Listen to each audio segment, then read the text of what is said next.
আসসালামু আলাইকুম ওয়া রাহমাতুল্লাহি ওয়া বারাকাতুহু। আলহামদুলিল্লাহি রাব্বিল আলামিন ওয়াসসালাতু ওয়াসসালামু আলা আশরাফিল মুরসালিন নবিয়িনা মুহাম্মদ ওয়া আলা আলিহি ওয়া সাহবিহি আজমাইন। আম্মা বা'দ, আউযু বিল্লাহি মিনাশ শাইতানির রাজীম। বিসমিল্লাহির রহমানির রহিম।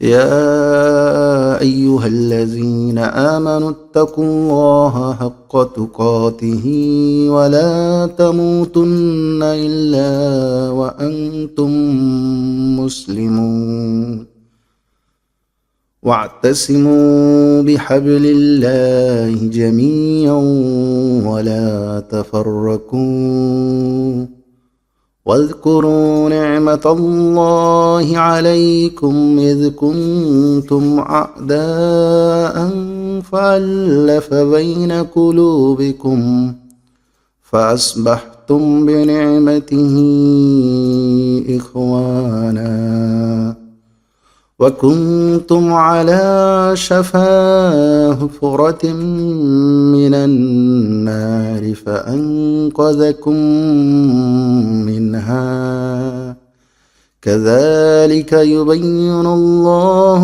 لكم آياته لعلكم تهتدون। আলহামদুলিল্লাহ, সমস্ত প্রশংসা মহান আল্লাহ তাআলার,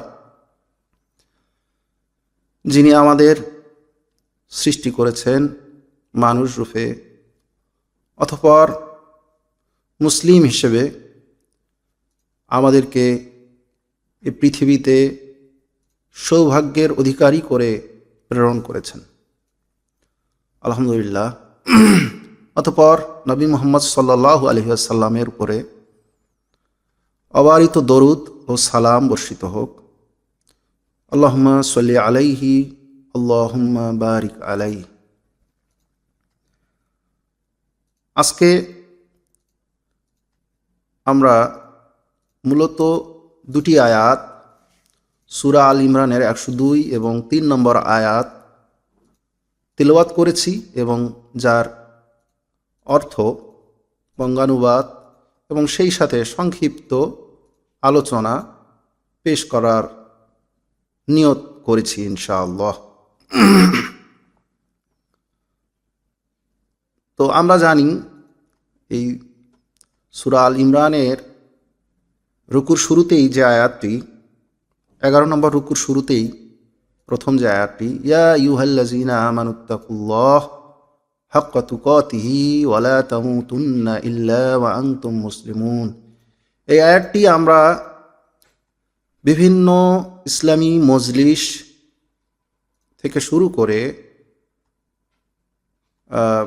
যে কোনো ধরনের অনুষ্ঠান, বিয়ে শাদী বা মুসলিম সংস্কৃতির সাথে সম্পৃক্ত যে কোনো অনুষ্ঠানাদিতে এই আয়াতটি তেলাওয়াত করা হয়। বহুল তেলাওয়াতকৃত আয়াত এটি। তো আমরা এর অর্থ জানার চেষ্টা করব। যারা এর অর্থ জানি না, তারা অবশ্যই আমরা এই আয়াতটির অর্থ জানার চেষ্টা করব, যাতে সেই আয়াতে আল্লাহ তাআলা আমাদেরকে কি নির্দেশনা দিয়েছেন সেটা আমরা সঠিকভাবে জানতে পারি, উপলব্ধি করতে পারি এবং তদনুযায়ী আমল করতে পারি। তো মহান আল্লাহ তাআলা বলছেন, ইয়া আইয়ুহাল্লাযীনা আমানু, হে ইমানদারগণ, হে মুমিনগণ, হে বিশ্বাসীগণ, আমানুত্তাকুল্লাহ, ইমানদারগণ তোমরা আল্লাহকে ভয় করো। আল্লাহকে কিরূপ ভয় করো? হাক্কা তুকাতিহি, যেভাবে ভয় করা উচিত, যেভাবে ভয় করা উচিত আল্লাহকে, আল্লাহ তাআলা নিজেই বলছেন যে সেভাবে ভয় করো। কিভাবে ভয় করা উচিত আল্লাহ তাআলা নিজেই জানিয়েছেন কোরআনে। তার নির্দেশনাবলী মানাটাই হলো আমাদের জন্য তাকে ভয় করার সমতুল্য বা শামিল। তো আল্লাহ তাআলা বলছেন, ওয়ালা তামুতুন্না ইল্লা ওয়া আনতুম মুসলিমুন। এরপরেই আল্লাহ জানাচ্ছেন যে আর তোমরা মৃত্যুবরণ করো না পূর্ণরূপে মুসলিম না হওয়া পর্যন্ত, পূর্ণরূপে অনুগত বা আত্মসমর্পণকারী না হওয়া পর্যন্ত তোমরা মৃত্যুবরণ করিও না। তো এখানে দেখা যাচ্ছে যে আল্লাহ তাআলা বলতেছেন যে তোমরা মৃত্যুবরণ করিও না, অথচ মৃত্যু কিন্তু আল্লাহর কোনো বান্দার হাতে না, নিয়ন্ত্রণে নয়, বরং মৃত্যু আল্লাহর নিয়ন্ত্রণে। প্রত্যেকটা জীবের মৃত্যু আল্লাহ তাআলার নিয়ন্ত্রণে। তিনি যখন চাইবেন তখনই সেই জীব, সেই প্রাণী, সেই মানুষ মৃত্যুবরণ করবেন। কিন্তু আল্লাহ তাআলা বলতেছেন তাগিদ দিয়ে যে তোমরা মৃত্যুবরণ করিও না পূর্ণরূপে মুসলিম না হওয়া পর্যন্ত, পূর্ণরূপে আত্মসমর্পণ না করা পর্যন্ত। এই পূর্ণরূপে আত্মসমর্পণকারী আসলে কিভাবে হওয়া যায়? যদি আমরা আল্লাহ তাআলার যা হুকুম এটাকে যদি বিশ্বাস করি, আমরা যদি মানতে গিয়ে কোনো কোনো ক্ষেত্রে কিছু আমাদের ত্রুটি হয়ে যায় বা আমরা কিছু কম মেনে ফেলি, সেটার জন্য কিন্তু আল্লাহ তাআলার কাছে আমরা যদি ক্ষমা চাই, আল্লাহ হয়তো ক্ষমা করে দেবেন। কিন্তু যদি আমরা বিশ্বাসগতভাবে এরকম মনে করি যে আল্লাহ তাআলার যা হুকুম আল্লাহ তাআলা কোরআনের মাধ্যমে আমাদের কাছে পেশ করেছেন, আমরা যদি সেই হুকুমের কোনো অংশকেও অস্বীকার করে বসি বা অবিশ্বাস করি, তাহলে কিন্তু আমরা আসলে প্রকৃতপক্ষে ঈমানদারই নই। কারণ আল্লাহ তাআলার কোনো বাণীকে বা আল্লাহ তাআলার কোনো হুকুমকে অবিশ্বাস বা সন্দেহ পোষণ করা, যে সন্দেহ পোষণ করবে তিনি ঈমানদার হতে পারেন না, তার ঈমান প্রশ্নবিদ্ধ ঈমান। এজন্য অবশ্যই আমরা যদি আমলের দিক দিয়ে কিছু আমাদের কম হয়ে যায়, হয়তো আল্লাহ মাফ করে দিবেন, তবে ঈমানের ক্ষেত্রে কখনোই আমরা যেন আংশিক ঈমান না আনি, কিছু আয়াতের উপরে ঈমান আনবো আর কিছু আয়াতের উপরে ঈমান আনবো না। আল্লাহ তাআলা নিজেই বলছেন যেন তোমরা এইরকম না হও। ঠিক আছে? অতএব আল্লাহ তাআলার যত আয়াত, যত নির্দেশনা বলি আমাদের জন্য, সব কিছুকেই আমাদেরকে একবারে বিনা দ্বিধায় সুস্থ মস্তিষ্কে আমাদেরকে মেনে নিতে হবে। আমাদের কোনো রূপ অবিশ্বাস স্থাপন করা যাবে না, তবেই আমরা প্রকৃত মুসলিম হতে পারব। এবং অবশ্যই আমাদেরকে সর্বোচ্চ চেষ্টা করতে হবে সেই নির্দেশনাবলীগুলো আমলের মধ্যে নিয়ে আসার জন্য। তবেই আমরা একজন ভালো মুসলিম হতে পারব। আর আল্লাহ তাআলা বলছেন যে এই অবস্থা না হওয়া পর্যন্ত তুমি মৃত্যুবরণ করিও না। অতএব এখানে বোঝা যাচ্ছে যে একজন ঈমান আনার পরে তার প্রথম কাজই হলো যে আল্লাহ তাআলা যা কিছু নাজিল করছেন সব কিছুকে বিশ্বাস করা এবং তার উপরে আমলের জন্য নিজেকে দৃঢ় চিত্তে প্রস্তুত করা। ঠিক আছে? তো এখন যদি আল্লাহ তাআলা যেটা বলছেন যে ওয়ালা তামুতুন্না ইল্লা ওয়া আনতুম মুসলিমুন, তোমরা মৃত্যুবরণ করিও না পূর্ণ মুসলিম না হওয়া পর্যন্ত, তাহলে আমাদের নিজেদের এখতিয়ারের মধ্যে নাই আমাদের মৃত্যু। তার মানে ঈমান আনার পরেই আমাদেরকে পূর্ণরূপে মুসলিম হয়ে যেতে হবে, আনুগত্যশীল হতে হবে এবং মৃত্যুর জন্য প্রস্তুত হয়ে থাকতে হবে। কারণ আমি জানি না যে আমার কোন মুহূর্তে মৃত্যু হবে। এজন্য ঈমান আনার পরে আমি যেমন আনুগত্যশীল হব এবং মৃত্যুর জন্য সবসময় প্রস্তুত থাকব। ঠিক আছে? এটাই আসলে আল্লাহ তাআলা এখানে বুঝিয়েছেন যে আমার মৃত্যু হয়তো অনেক পরে হবে, আমি পরবর্তীতে এগুলো আমল করব বা পরবর্তীতে এগুলোর উপর ঈমান আনবো, এরকম আসলে বিষয়গুলো নয়। ঠিক আছে? আমাদেরকে ঈমানও আনতে হবে এবং পূর্ণরূপে আমলের জন্য নিজেকে প্রস্তুত করতে হবে, তবেই আসলে আমরা ঈমানদার এবং প্রকৃত মুসলিম। তো আল্লাহ তাআলা আমাদের সবাইকে আমরা যেন প্রতি মুহূর্তেই প্রকৃত মুসলিম হয়ে থাকতে পারি, সেই অবস্থায় যেন আল্লাহ তাআলা আমাদের মৃত্যু দান করেন। আল্লাহুম্মা আমিন। এর পরের যে আয়াত, যদিও অনেকেই এই আয়াতটিকে অন্যভাবে তেলাওয়াত করে, কিন্তু এর যে পার্সপেক্টিভ বা পরিপ্রেক্ষিত এই 102 নম্বর আয়াতের সাথে কিন্তু 103 নম্বর আয়াতের যথেষ্ট সামঞ্জস্য রয়েছে এবং সম্পর্ক রয়েছে। তো সেখানে আল্লাহ তাআলা বলতেছেন ওয়াতাসিমু বিহাবলিল্লাহি জামিআন ওয়া লা তাফাররাকু, তোমরা সবাই মিলে আল্লাহর রজ্জুকে ঐক্যবদ্ধভাবে আঁকড়ে ধরো। তো আসলে এখানে যেহেতু আগের আয়াতে বলা হয়েছে যে প্রকৃত মুসলিম না হয়ে মৃত্যুবরণ করিও না, তো পরের আয়াতেই আবার আল্লাহ তাআলা বলতেছেন যে তোমরা শক্তভাবে আল্লাহর রজ্জুকে একত্রিত হয়ে আঁকড়ে ধরো এবং পরস্পরে বিচ্ছিন্ন হয়েও না। এখানে মুসলমানিত্ব, আমাদের যে আমরা যে মুসলিম নিজেকে দাবি করব বা আত্মসমর্পণকারী আল্লাহ তাআলার কাছে, এর অন্যতম একটি নিদর্শন যে চিহ্ন যে আমরা দলে দলে বিভক্ত হব না, এবং কি করব, একত্রিত হয়েই আমরা যারা ঈমানদার সকলেই একত্রিত হয়ে আল্লাহর রজ্জুকে অর্থাৎ আল্লাহর দ্বীনকে, আল্লাহর কিতাবকে আঁকড়ে ধরব এবং বিভক্ত হব না। কোনো অবস্থাতেই আমরা বিভক্ত হব না। আমাদের মাঝে কিছু কোনো মুহূর্তে মতপার্থক্য চলে আসতে পারে, কিন্তু আমরা বিচ্ছিন্ন হয়ে যাব না, বিভক্ত বা দলে দলে আমরা বিচ্ছিন্ন হব না। এটাই আল্লাহ তাআলা বলতেছেন। এবং আল্লাহ তাআলা আরো বলতেছেন, ওয়াজকুরু নিমাতাল্লাহ, আল্লাহ তাআলার যে নিয়ামত সেটাকে তোমরা স্মরণ করো।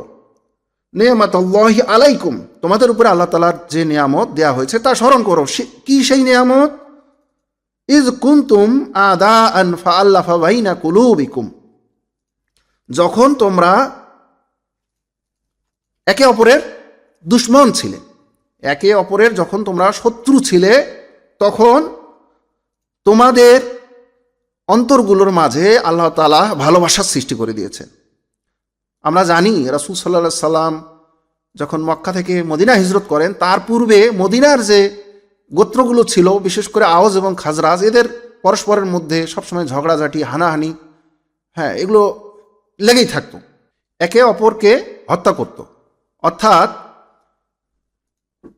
এই হানাহানি এগুলো একেবারেই নিত্য নৈমিত্তিক ব্যাপার ছিল। তো যখন রাসূল সাল্লাল্লাহু আলাইহি সাল্লাম ইসলামের দাওয়াত দিলেন এই আওস এবং খাজরাজ গোত্রকে, এবং তারা জান্নাতের বিনিময়ে এই ইসলামকে গ্রহণ করতে রাজি হলো, এবং পুরো আরব যদিও তাদের বিরুদ্ধাচরণ করে, তাদেরকে শত্রু মনে করে, তারপরেও তারা রাসূল সাল্লাল্লাহু আলাইহি সাল্লামকে নিরাপত্তা দেওয়ার জন্য প্রস্তুত হয়ে গেল। তো আল্লাহ তাআলা এই কুরআনের মাধ্যমে এবং রাসূল সাল্লাল্লাহু আলাইহি সাল্লামের যে দাওয়াত, এই দাওয়াতের মাধ্যমে আওস এবং খাজরাজ গোত্রের মাঝে ভালোবাসার সৃষ্টি করে দিলেন। ফলে তারা তাদের মাঝে যে দীর্ঘ যুগের, দীর্ঘকালের যে শত্রুতা, বিদ্বেষ, এগুলো নিমেষেই দূরীভূত হয়ে গেল। তো এইরকম বিভক্ত গোত্র ছিল যারা হানাহানিতে লিপ্ত ছিল, তারাও এই কুরআনের কাছে এসে ঐক্যবদ্ধ হয়ে গেল। তাদের আন্তরিকভাবে, শুধু ঐক্যবদ্ধ না, বাহ্যিকভাবে না, আন্তরিকভাবেই। এবং কি আল্লাহ তাআলা বলছেন যে বাইনা কুলুবিকুম, তাদের অন্তরের মধ্যে আমি ভালোবাসা সৃষ্টি করে দিলাম, সঞ্চার করে দিলাম। ফাসবাহতুম নিমাতিহি ইখওয়ানা, এবং তারা কি হয়ে গেল? একে অপরের ভাই হয়ে গেল, নিজের সহোদর ভাইয়ের মতো হয়ে গেল একে অপরের। এত ভালো সম্পর্ক তৈরি হয়ে গেল। এটা আল্লাহ তাআলা করেছেন, ঠিক আছে? এই কুরআন দিয়েই করেছেন। এই কুরআনের উপরে তারা যখনই বিশ্বাস স্থাপন করেছে, আল্লাহর কালামের উপরে যখনই তারা বিশ্বাস স্থাপন করেছে, তখনই তাদের মাঝের শত্রুতা দূরীভূত হয়ে তা ভালোবাসায় সঞ্চারিত হয়ে তার সহোদর ভাইয়ের মতো সম্পর্ক তাদের মাঝে স্থাপিত হয়ে গেল, এবং সেটা আন্তরিকতার সাথে। এবং আল্লাহ তাআলা আরো খেয়াল করাই দিচ্ছেন, ওয়া কুনতুম আলা শাফা হুফরাতিম মিনান নারি ফাআনকাযাকুম মিনহা। ওয়া কুনতুম, তোমরা ছিলে কোথায়? তোমরা ছিলে অনল কুণ্ডের ধারে, মানে অনল কুণ্ড, যেখানে আগুন প্রজ্বলিত করা হয় অনেক বড় পরিসরে, যে গর্তের মধ্যে, এবং সেই গর্তের পাড়ে তোমরা এই আগুনের পাশেই দাঁড়ায় ছিলে, এবং যে কোনো মুহূর্তে সেই গর্তে তোমরা নিপতিত হওয়ার সুযোগ ছিল, সম্ভাবনা ছিল, ঠিক আছে? কিন্তু আল্লাহ তাআলা কি করেছেন?